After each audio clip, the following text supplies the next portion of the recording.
Baru aja kemarin digelar deklarasi gerakan anti-Islamophobia.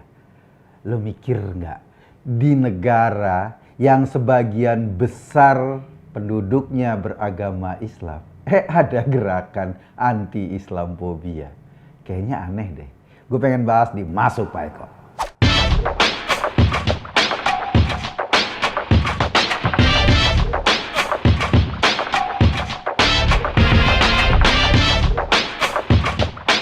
Jadi kemarin beberapa politisi itu ngumpul.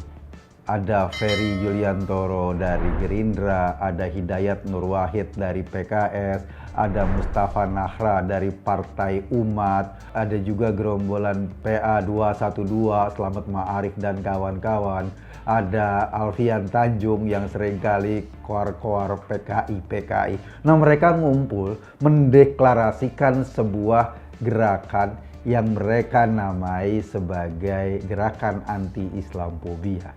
Banyak orang nanya, lah Indonesia ini 85% lebih penduduknya beragama Islam.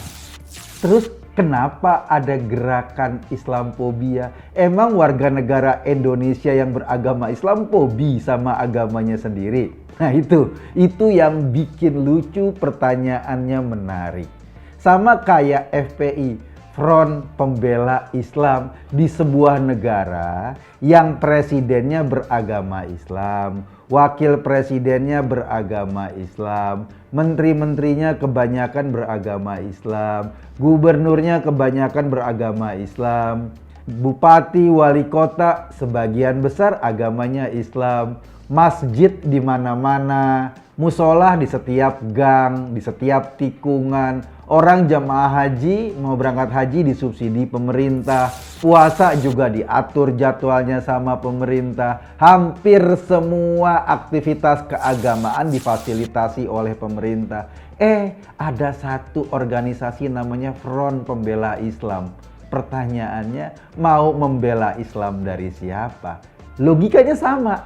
Ini kayak yang menggagas gerakan anti-Islamophobia. Yang Islamophobia itu siapa? Masa orang fobi sama agama yang dianutnya sendiri? Gue sih ngelihat gerakan ini nggak jauh-jauh kayak GNPF MUI lah zaman Ahok, zaman Pilkada Jakarta lalu. Ya cuma sebagai sebuah gerakan untuk memainkan kembali politik identitas. Iya sih emang. Kalau kita perhatikan, gerakan ini ngambil momentum dari seruan PBB.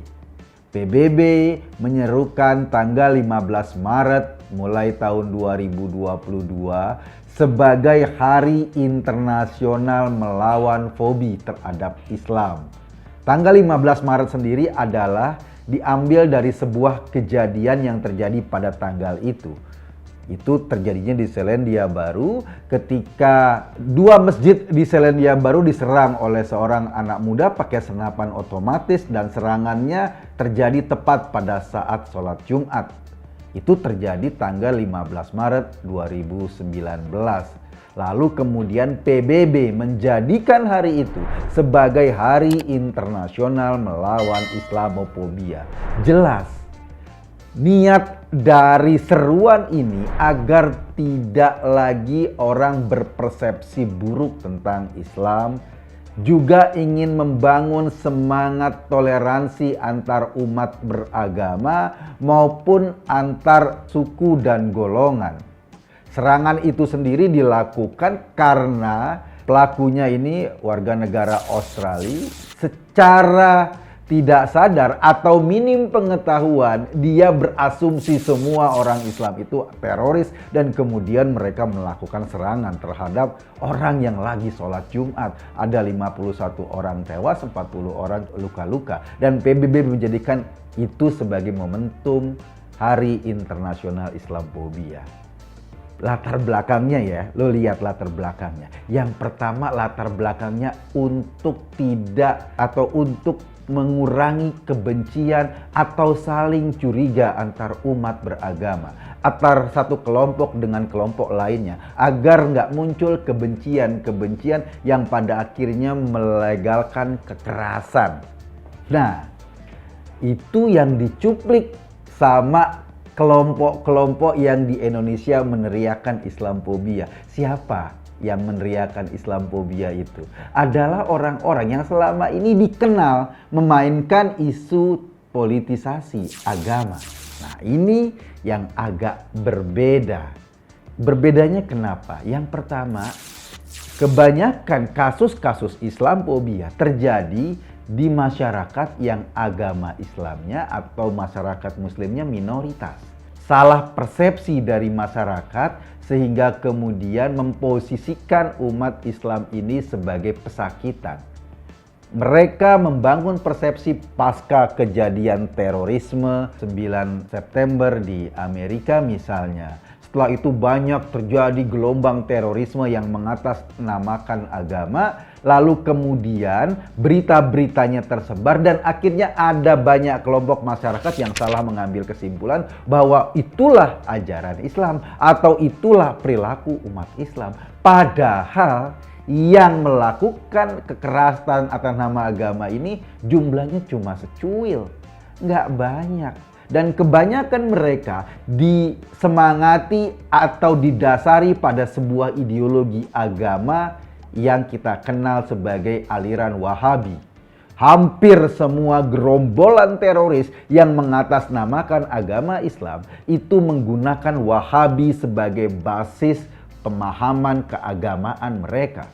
Hampir nggak ada tuh orang NU yang melakukan gerakan-gerakan teroris. Nggak ada juga kelompok-kelompok agama lain yang melakukan gerakan teroris atau aliran pemikiran Islam lain. Hampir semuanya Wahabi. Dan Wahabi ini memang cara berpikirnya yaitu selalu memusuhi gerombolan-gerombolan di luar dirinya. Asumsi yang diturunkan di Indonesia mengenai gerakan Islamofobia ini aneh. Pertanyaan gua, pernah nggak sih ada pelarangan orang beribadah di Indonesia, terutama umat Islam? Kayaknya jarang dan nggak pernah deh. Ada juga orang yang menolak ustadz-ustadz yang selalu memprovokasi, tetapi bukan Islamnya yang ditolak. Ceramah ustadznya yang isinya provokatif. Lo bayangin ada ustadz yang datang ceramah di warga NU misalnya, kemudian membid'ah-bid'ahkan tahlilan, mengharam-haramkan ziarah kubur. Ya marahlah orang-orang NU. Jadi yang ditolak itu kebanyakan atau pengajian-pengajian yang ditolak itu adalah ustadz-ustadz pembawa ajaran Wahabi yang sebetulnya nggak punya akar di Indonesia. Dan ajaran ini kemudian membuat ketidaknyamanan banyak umat Islam atau mayoritas umat Islam di Indonesia. Jadi nggak ada penolakan terhadap ibadahnya sendiri, bukan ibadahnya. Yang banyak justru di Indonesia adalah penolakan pendirian gereja, penolakan ibadah umat Kristen, kemudian penolakan terhadap pendirian vihara seperti yang terjadi beberapa waktu di Sumatera, atau pembakaran vihara. Itu yang terjadi. Siapa yang melakukan? Nah, yang melakukan adalah menurut gua kelompok-kelompok yang sekarang mereka teriak-teriak anti-Islamfobia. Atau titisan dari orang-orang ini kalau kita lihat. Jaringannya misalnya ya PA212 dan lain-lain. Maksud PBB bikin Hari Internasional Memerangi Islamofobia itu untuk menciptakan toleransi antar umat beragama. Agar agama ini tidak dipandang sebagai sebuah kekuatan destruktif. Tetapi di Indonesia, orang-orang yang kemudian mendeklarasikan Islamofobia justru sebaliknya. Sering menjadikan agama sebagai kekuatan destruktif, apalagi untuk mencapai isu-isu kekuasaan. Mereka menggunakan Islam sebagai jembatan atau sebagai tunggangan politik untuk mencapai kekuasaan-kekuasaan politik. Justru menurut gua, Inilah yang jauh lebih berbahaya. Kelompok-kelompok ini selalu memainkan posisi bahwa umat Islam sedang diserang, umat Islam sedang ditindas, umat Islam sedang dicelakakan, umat Islam sedang dipinggirkan. Isu ini selalu mereka mainkan sampai sekarang. Ada isu misalnya konflik antara masyarakat Uighur dengan komunitas masyarakat di Cina, mereka teriak itu adalah pembantaian umat Islam.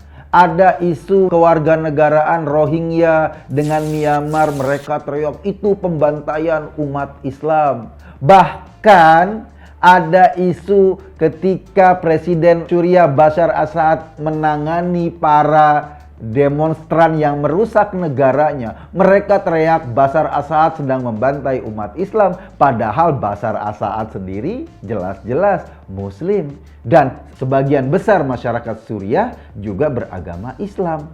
Ketika terjadi pembantaian Yaman oleh Saudi itu membantai, membombardir Yaman, membantai Yaman. Sama sekali mereka nggak pernah teriak terjadi pembantaian umat Islam. Kenapa? Yang bantai adalah dedengkotnya Wahabi. Dan mereka adalah berafiliasi atau cara berpikirnya. Ini mirip-mirip atau sama, sejalan dengan cara berpikir Wahabi. Padahal Yaman itu umat Islam. Yang membantai Saudi ya umat Islam juga. Tetapi mereka nggak teriak-teriak tuh save Yaman seperti mereka teriak-teriak save Aleppo di Suriah atau save ghetto di Suriah. Mereka nggak teriak-teriak di Yaman dan sampai sekarang Yaman masih dibantai. Gue ingin bilang begini, bahwa psikologi yang terus-menerus memposisikan umat Islam sebagai pesakitan itu adalah bahan baku politik mereka. Itu adalah bahan baku untuk mereka mengkampanyekan kepentingan-kepentingan politiknya. Ujung-ujungnya apa? Ujung-ujungnya mereka nanti akan menciptakan sebuah hukum atau hukum positif yang kemudian menggunakan secara simbolis hukum-hukum Islam. Secara simbolis untuk dijadikan sebagai hukum positif. Misalnya perda syariah dan lain-lain. Padahal belum tentu bahwa itulah yang dimaksud dengan Islam. Sama seperti jargon khilafah, mereka menggunakan jargon itu sebagai ajaran Islam. Padahal gak ada tuh satu juga seruan nyata dari Al-Quran, misalnya manusia harus menegakkan khilafah atau pemerintahan berdasarkan sistem khilafah. Nggak ada tuh. Yang ada perintah untuk menegakkan keadilan, perintah untuk berkasih sayang, perintah untuk menjaga kedamaian, perintah untuk saling menghargai antar sesama manusia. Itu perintah-perintah agama yang jelas, tapi mereka pasti maunya perintah untuk menegakkan kekuasaan, dan karena mereka bagian elit dari kelompok Islam, nanti kekuasaannya ya mereka yang nguasain, itu maunya. Jadi sekali lagi perkiraan gua, gerakan anti-Islamophobia ini nggak jauh-jauh gayanya kayak GNPF MUI. Dulu MUI ketika keluarkan fatwa kemudian dijadikan tameng politik sampai kemudian Anies Baswedan duduk sebagai gubernur. Dan kayaknya mirip-mirip. Maklum, menjelang 2024 gerakan-gerakan ini pasti akan memainkan isu-isu agama untuk mencoba mencari massa. Karena kata Buniani, nah Buniani juga ikut loh di gerakan ini. Kata Buniani, di Indonesia itu paling gampang jualan agama. Segala sesuatu yang dibungkus agama akan laku. ACT misalnya, bungkusnya sedekah, laku. Orang berbagai lapisan masyarakat mau nyumbangin duit. Kalaupun duitnya akhirnya buat foya-foya pengurusnya. Atau first travel inget dong, dulu umroh murah, orang pada nyetor duit, kemudian akhirnya nggak jelas dan pengurusnya atau direkturnya malah menikmati kekayaan dari dana umat. Banyak orang gigit jari karena nggak bisa umroh dan duitnya udah di-store. Ingat juga dong, investasi kebun kurma di Indonesia. Nah, ini juga salah satu cara atau menunggangi agama untuk cari keuntungan. Dan masih banyak lagi yang terutama adalah keuntungan politik, seolah-olah memilih pemimpin ini masuk surga dan memilih pemimpin ini masuk neraka. Itu semua tipu-tipu. Seperti tipu-tipunya dulu rakyat Jakarta, kalau nggak milih pemimpin ini, mayatnya nggak disolatkan. Betapa kejinya agama ketika masuk ke dalam wilayah politik, sebab agama pada akhirnya digunakan untuk menghantam umatnya sendiri. Gerakan-gerakan seperti ini harus terus kita waspadai, karena percaya deh, mereka-mereka atau politisi yang tidak punya prestasi, politisi yang tidak punya rekam jejak yang baik, politisi yang tidak punya kemampuan bekerja, lebih suka menggunakan isu agama sebagai bahan kampanyenya. Karena kalau mereka menggunakan isu kualitas, mereka udah kedodoran duluan. Jadi mereka menggunakan nama Tuhan untuk menutupi kebobrokannya. Gua khawatir gerakan Islamofobia sebetulnya juga untuk itu, menutupi kebobrokan para politisi, menutupi keserakahan atau niat-niat berkuasa para politisi itu dengan menunggangi agama. Gue Eko Kuntadi di acara Masuk Pak Eko. Terima kasih.